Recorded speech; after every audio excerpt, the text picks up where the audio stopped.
నూతన సంవత్సర శుభాకాంక్షలు. రాబోయేటువంటి మకర సంక్రాంతి సందర్భంగా అందరూ కూడా ఆనంద దోలికల మధ్య భోగి పండుగలు వేసుకుని సంక్రాంతిని కనుమని ఘనంగా జరుపుకోవాలని మనసారా అందరినీ కూడా కోరుకుంటూ, ఈరోజు మా తల్లులు అందరూ కూడా వాళ్ళ యొక్క ప్రైజ్ కోసం కాదు, వాళ్ళల్లో ఉండే థీమ్ని, వాళ్ళల్లో ఉండే మనసులో ఉండే ఒక ఆలోచనని, దేశ భక్తిని, ఆడవాళ్ళని ఎలా అభిమానించాలో చెప్పే తత్వాన్ని, రైతే రాజు, ఈ రైతుని ఎలా గౌరవించాలో చెప్పే తత్వాన్ని, దేశానికి రక్షణ కల్పించే జవాన్ని ఎలా అభిమానించాలనే తత్వాన్ని కూడా ముగ్గుల రూపంలో చూపించడానికి ఇక్కడికి వచ్చినటువంటి ప్రతి ఒక్కరికి కూడా మనసున్నటువంటి తల్లులందరికీ కూడా పేరు పేరున ధన్యవాదాలు తెలియజేస్తున్నా.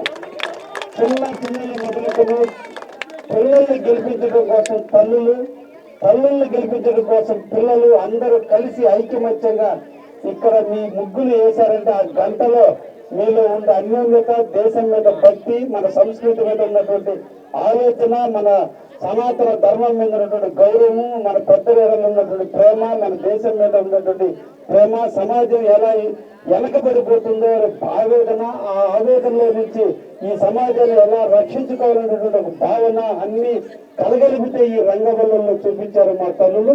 అందరికీ కూడా పేరు పేరున ధన్యవాదాలు తెలియజేస్తున్నా.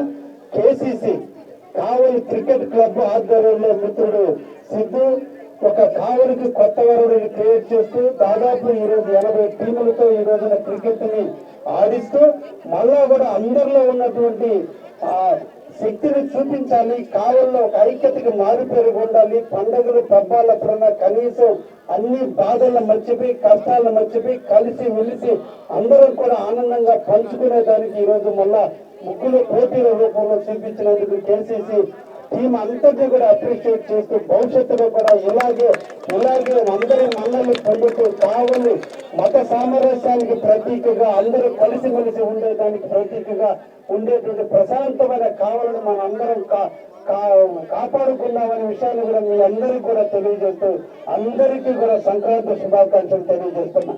ధన్యవాదాలు.